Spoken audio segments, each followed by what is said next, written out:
네, 안녕하십니까. 용선 목사입니다. 오늘 함께 나눌 말씀은 사도행전 9장 17절로 20절까지 말씀입니다. 드디어 아나니아가 유다의 집에 머물고 있는, 유다의 집에서 기도하고 있는 사울을 찾아갔습니다. 아나니아는 사울을 단번에 알아봤습니다. 그러나 사울은 아나니아를 전혀 보지 못했죠. 왜냐하면 어제 말씀드린 대로 다메섹 도상에서 정오의 햇빛보다 더 밝은 빛으로 임하신 예수 그리스도를 만나고 나서 그의 육신의 눈이 멀어버렸기 때문이었죠. 육신의 눈이 멀었다라고 하는 것은 그 전까지 자신의 눈으로 가치 있게 여겼던 이 세상을 향해 열려있던 모든 창문을 다 닫아걸고 오직 주님만을 향해서 눈을 뜨고 주님만을 바라보는 시간이었다는 뜻이 되는 겁니다. 그래서 사흘 동안의 사도 바울이 보냈던 그 금식의 시간은 그냥 단지 먹을 것을 끄는 금식의 시간이라기보다는 옛 것을 끊어버리는 시간, 자신의 옛 사람을 죽이는 시간, 옛 것을 하나님 앞에서 과감하게 버리는 시간이었던 것이죠.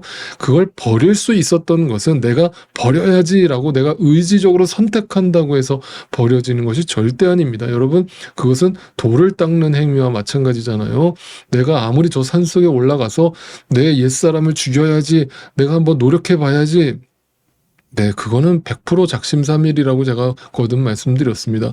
우리의 의지로 그것을 버리고 비울 수 있는 게 아니라 우리가 뭔가를 버리고 비울 때는 딱 한 가지밖에 없다고 그랬죠. 그거보다 더 좋은 가치를 발견할 때에만 그 이전에 갖고 있던 가치를 버리는 거예요.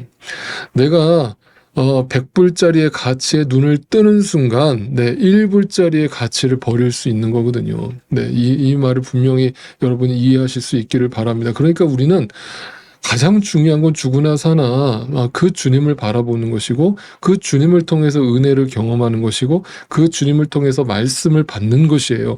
그 말씀이 열리고 받게 되면 눈이 뜨여지게 되는데, 눈이 뜨여지게 되면 반드시 금식에 들어갑니다. 그 금식은 먹을 것을 끊는 금식이 말하는 게 아니라 내 육신의 삶을 끊어버리는 거예요.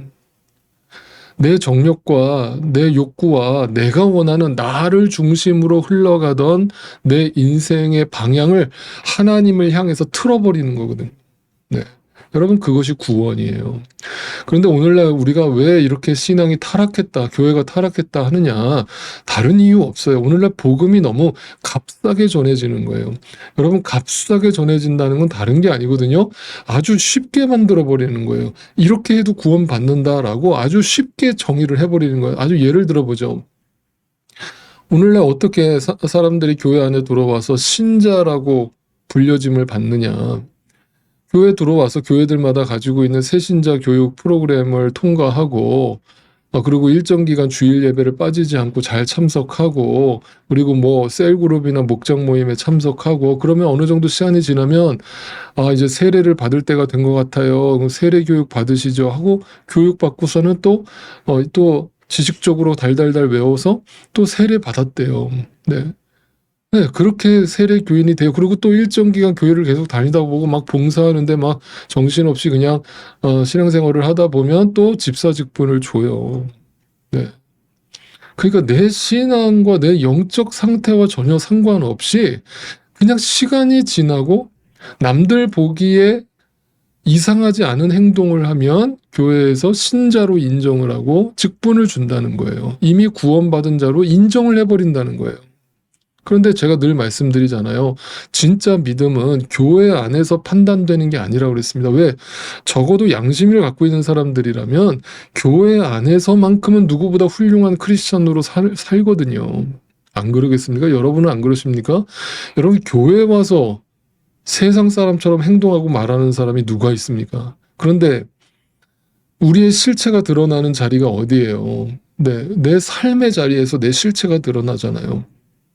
여전히 내 가치관과 내 속사람이 이 세상의 가치관과 이 세상 사람들의 삶의 방식과 그들의 습관을 그대로 쫓아 살아가고 그들의 욕망을 부러워하면서 쫓아간다면 절대 나는 거듭난 크리스찬이 아니고 그 새로운 가치를 발견한, 영원한 가치를 발견한 사람이 아닌 것이죠. 그러니까 지금 사도 바울은 예수님을 만나고 나서 가장 먼저 어떤 걸 통과했다? 네, 지금 광야로 들어간 거예요. 광야가 뭐예요?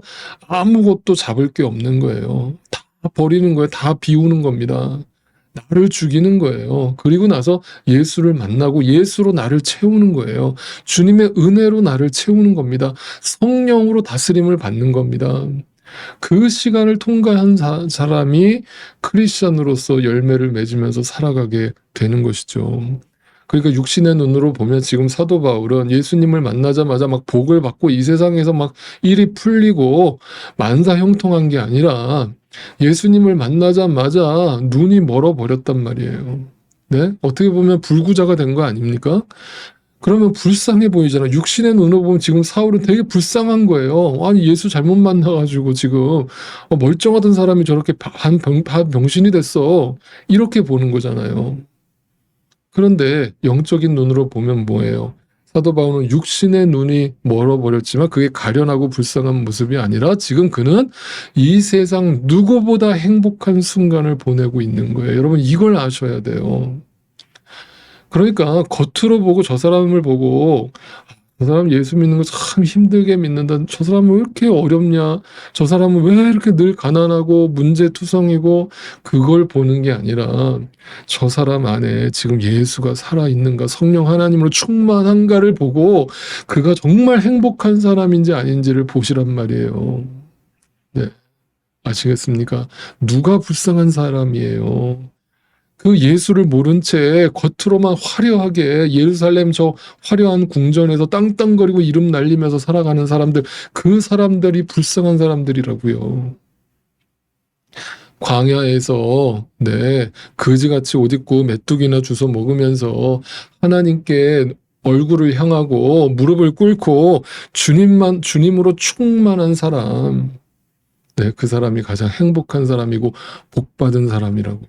자, 그래서 오늘 아나니아와 사울의 만남을 통해서 우리가 확인해야 될 것은 이 금식을 통해서 정말 주님만 바라보게 된 그 사울에게 아나니아가 와서 단지 그의 육신의 눈을 뜨게 해주려는 데 목적이 있는 게 아니라는 걸 분명히 아셔야 됩니다. 그의 육신의 병을 고쳐주려고 아나니아가 사울을 찾아온 게 아니에요. 그 와서 그에게 안수를 해서 사도 바울이 눈을 떴다라는 것이 어떤 의미가 담겨 있는지 오늘 말씀을 통해서 좀 더 깊이 묵상을 해볼게요. 자, 17절을 다시 한번 읽어보겠습니다. 그래서 아나니아가 떠나서 그 집에 들어가 사울에게 손을 얹고 형제 사울이여 그대가 오는 도중에 그대에게 나타나신 주 예수께서 나를 보내셨소. 그것은 그대가 시력을 회복하고 성령으로 충만하게 되도록 하시려는 것이요. 자, 여기서 중요한 두 단어가 등장하는데 여러분이 가지고 계신 성경에다 밑줄 쳐놓으십시오. 그대가 시력을 회복하는 것에 목적이 있다고 그랬습니다. 그 시력을 회복한다는 말에 일단 밑줄을 쳐놓으세요. 그 다음에 두 번째는 뭐예요? 성령으로 충만하게 되도록 하시려는 거예요. 이 두 가지가 별개가 아니라 따로따로가 아니라 같은 말입니다. 자, 이것을 이제 설명드릴게요. 자, 18절을 또 보죠. 곧 사울의 눈에서 비늘 같은 것이 떨어져 나가고 그는 시력을 회복하였다. 자, 시력을 회복하였다. 또 밑줄을 쳐놓으세요. 그리고 그는 일어나서 세례를 받았습니다. 자, 아나니아의 안수와 함께 사울의 육신의 눈이 열렸다라고 말합니다. 자, 사울이 사흘 만에 세상을 다시 보게 된 것이죠. 그런데 성경은 그냥 눈을 떴다라고 표현하지 않고 그의 눈에서 뭐가 벗겨졌다고요? 네, 비늘 같은 것이 벗겨졌대요. 아니, 사람이 무슨 물고기도 아니고 말이죠. 사람 눈에 무슨 비늘이 씌워져 있는 게 아니잖아요. 그럼 이것은 은유적인 표현이라는 걸 단번에 아시겠죠? 이것은 영적인 것을 표현하고자 이렇게 은유적으로 표현한 거예요. 자, 이 비늘로 번역된 헬라어 단어가요, 레피스라고 하는 단어를 썼는데 이 레피스라고 하는 단어는 성경 전체에서 바로 이 본문에만 등장하는 단어예요. 성경 전체에서 딱 한 번 사용되고 있다는 뜻입니다. 이 레피스라고 하는 단어의 의미가 뭔가 바로 비늘, 뭔가 여러 겹으로 쌓여있는 비늘을 뜻하는 말이기도 하면서 동시에 물고기의 비늘을 의미하기도 합니다. 그런데 중요한 것은 오늘 본문에는 이 단어를 단수로 기록하지 않고 복수형으로 기록하고 있다는 거예요. 그러니까 단지 비늘이 벗겨진 게 아니라 비늘들이 벗겨진 거예요. 자, 이게 무슨 의미가 있겠습니까?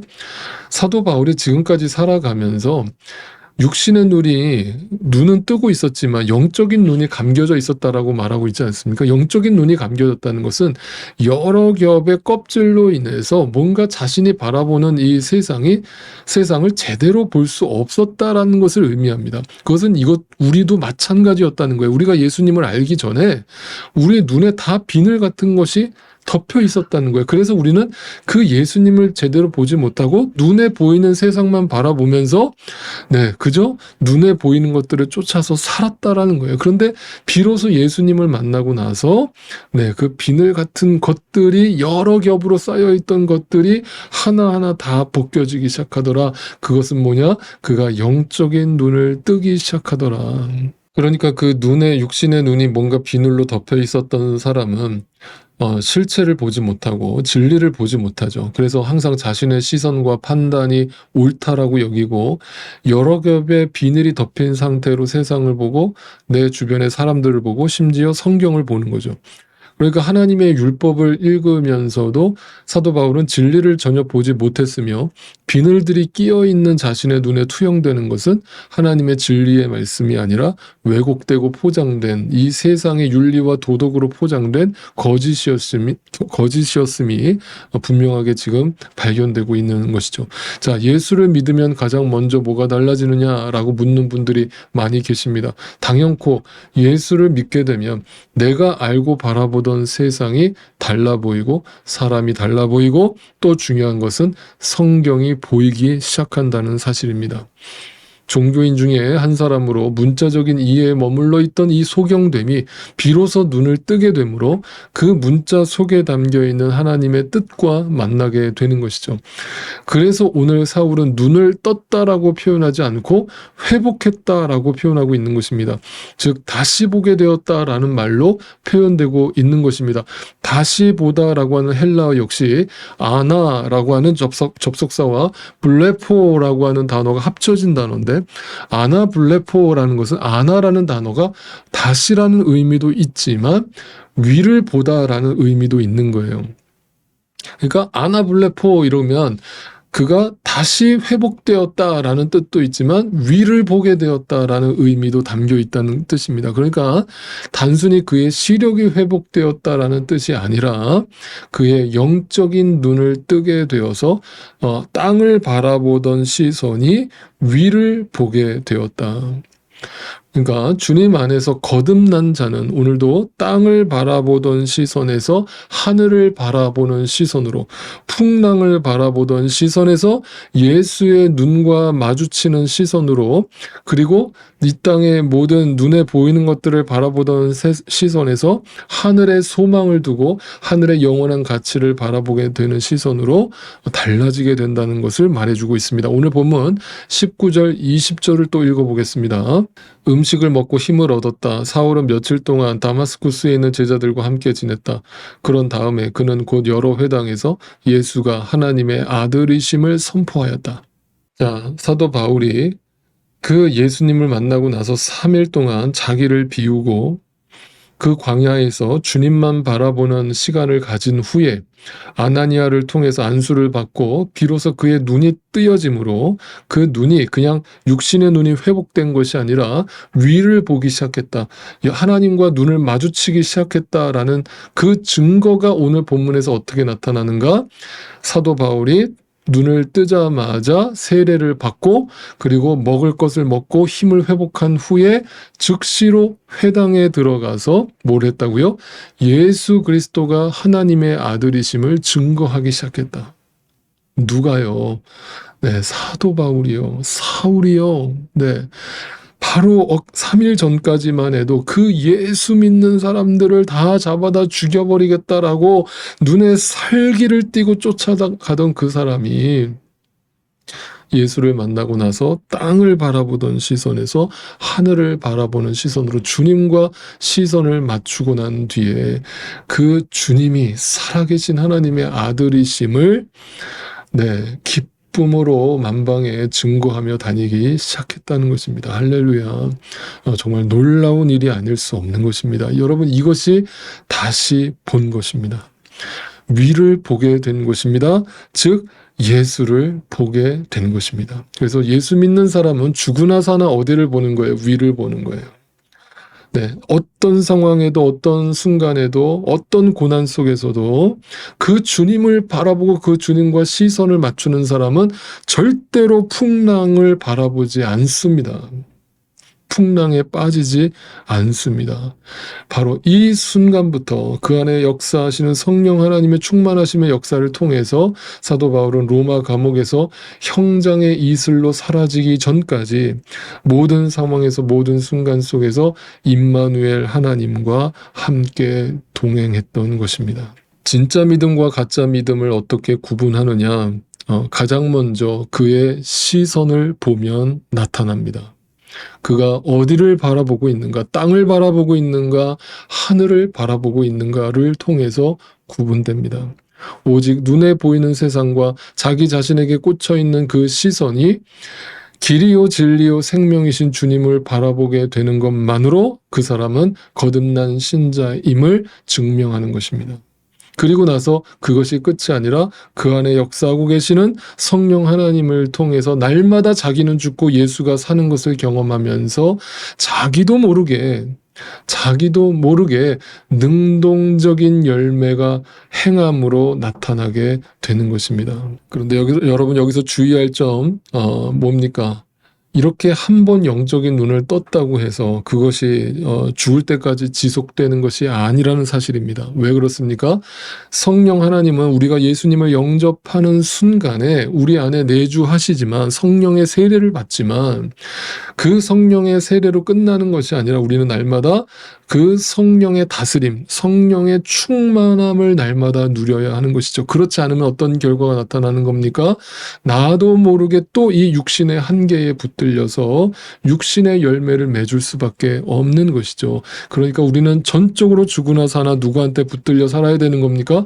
여러분 안에 계시는 성령 하나님을 의지해야 되는 것입니다. 그 성령 하나님은 어떻게 역사하십니까? 말씀을 통해 역사하십니다. 기도를 통해 역사하십니다. 네. 그 말씀에 뿌리를 내리십시오. 시냇가에 심은 나무로 살아가십시오. 바람에 나는 겨로 흔들리며 살지 마십시오. 여러분 신앙생활을 자꾸 분명히 말씀드립니다. 어떤 내 이성이나 또는 내 감정의 변화로 인해서 지금 내 신앙이 흔들리고 있다라고 생각하시는 분들이 있어요. 아주 대표적인 예로 갑자기 내가 지금 감정이 다운되고 우울하고 뭔가 좀 냉랭하다. 그러면 내 신앙이 지금 뭔가 잘못 가고 있나? 라는 의심을 하시는 분들이 있어요. 여러분 그렇지 않아요. 여러분의 감정과 우울함과 전혀 상관없습니다. 여러분 안에 계신 성령 하나님은 여러분의 이성과 여러분의 감성을 초월하시는 거고 영적인 구원을 얘기하시는 거지 내 감정의 구원이 얘기하시는 게 아니잖아요. 네. 그러니까 우리가 시냇가에 심은 나무로 주님 앞에 서 있다라는 것은 내 감정이 항상 뜨겁고 항상 기쁘고 근데 그 성경에서 말하는 항상 기뻐하라는 말이 감정의 기쁨이 아니라고 제가 거듭 말씀드렸습니다. 네, 그런 신앙생활이 아니라는 거예요. 그런데 이걸 착각하시는 분들은 내 감정이 다운되고 우울하고 내 마음이 냉랭하면 내 신앙도 다운됐다고 생각하고 내 신앙도 없어졌다고 생각하는 거예요. 그러면서 뭘 찾냐? 뭔가 자극적인 신앙의 통로를 찾아요.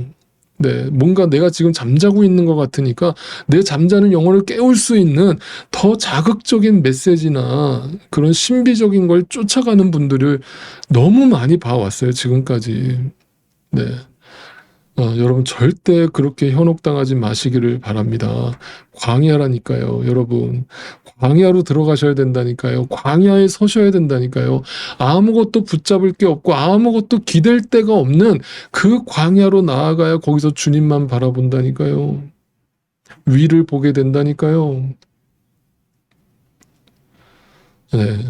사도 바울의 마음은 늘 그 광야 상태였습니다. 그 광야지만 절대 불쌍한 것이 아닙니다. 그 광야에서 아무것도 붙잡을 것이 없이 오직 누구만 바라보는 거, 예수만 바라보는 겁니다. 그 예수님만 붙들고 그 예수님의 은혜만 붙들고 가는 겁니다. 네. 그리고 우리 안에 주신 그 말씀을, 그 약속을 붙들고 가는 것입니다. 행위가 아닙니다. 감정이 아닙니다. 이성도 아닙니다. 영적인 눈을 뜨십시오. 그렇다면 이제부터 걱정할 것 없습니다. 여러분에게 성령 하나님께서 여러분에게 날마다 말씀하여 주시고 그 말씀을 생각나게 하시고 그 말씀을 깨닫게 하시고 그 말씀을 마음판에 새겨 주실 것이기 때문입니다. 그리고 여러분이 원치 않는 길로 이끌어 가실 것이기 때문입니다. 그럴 때 비로소 나의 삶은 비워지고 그 비워지고 빈 마음에 그것은 절대 절망과 허무가 아니라 은혜로 채워져서 산다라는 것을 알게 되는 것입니다. 나의 낮아짐과 나의 작음과 나의 죽음과 나의 비움이 그분의 크심을 만나게 되는 유일한 방법이며 통로며 주님의 시간임을 아는 사람이 크리스찬으로서 이 땅을 살아가게 되는 것입니다. 여러분에게 분명히 권면합니다. 값싼 복음을 듣고 예수 믿는 척을 하면서 살아오신 분들이 계시다면 오늘 이 사도 바울의 회심의 사건들을 다시 한번 묵상하면서 여러분의 구원을 점검해 보실 수 있기를 바라고, 내가 정말 진짜 믿는 자가 맞는지를 점검해 보실 수 있기를 바라고, 정말 이 사도 바울과 같이 광야에서 나를 비우는 그 과정을 통해서 옛 가치관을 버리고 새로운 가치관에 눈을 뜨셔서 살아가신다면 감정에 휘둘리지 마시고 여러분의 이성에 휘둘리지 마시고 상황에 휘둘리지 마시고 풍랑 바라보지 마시고 예수만 바라보고 예수의 은혜만 붙들고 말씀에 의지하여서 성령의 충만함으로 승리하실 수 있기를 주님의 이름으로 축원드립니다.